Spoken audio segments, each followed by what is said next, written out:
കാണിക്കയോ പൂജാരിയോ ഇല്ലാത്ത നാഗങ്ങൾ കാവലിരിക്കുന്ന കണ്ണൂരിലെ അപൂർവമായൊരു ഗുഹാക്ഷേത്രം. 2000 വർഷത്തിലേറെ പഴക്കമുള്ള, നൂറ്റാണ്ടുകൾക്ക് മുമ്പ് യോഗീശ്വരന്മാർ തപസ്സിരുന്നിടമെന്നും ഇപ്പോഴും ദിവ്യയോഗമുദ്രയിൽ മുഴുകിയിരിക്കുന്ന ഒരു യോഗി വസിക്കുന്നിടമെന്നും ഒക്കെ കരുതപ്പെടുന്ന നമ്മുടെ കണ്ണൂർ ജില്ലയുടെ തോട്ടടയ്ക്കടുത്തായി കിഴുന്ന ബീച്ചിനോട് ചേർന്ന് സ്ഥിതി ചെയ്യുന്ന കൗതുകവും നിഗൂഢതകളും തളം കെട്ടി നിൽക്കുന്ന യോഗീശ്വരൻ ഗുഹാക്ഷേത്രം. നിഗൂഢമായ കഥകൾ അനവധിയാണ് ഈ ഗുഹാക്ഷേത്രത്തെ ചുറ്റിപ്പറ്റി.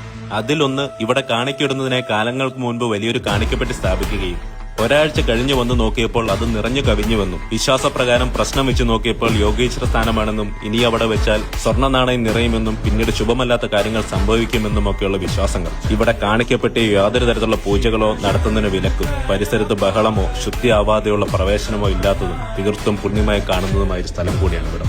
വിളക്ക് കത്തിച്ച് പ്രാർത്ഥിക്കുക എന്നുള്ളത് മാത്രമാണ് ഇവിടെയുള്ള ഏക ആചാരം. അത്തരത്തിൽ കത്തിക്കുന്ന വിളക്കുകൾ മോഷ്ടിക്കുന്നതിനായുള്ള ശ്രമങ്ങൾ നടക്കുകയും അവർക്ക് നാഗങ്ങളുടെ ആക്രമണങ്ങൾ നേരിടേണ്ടി വരികയും ചെയ്തു എന്നുള്ളതും കൗതുകമുണർത്തുന്ന മറ്റൊരു കാര്യമാണ്.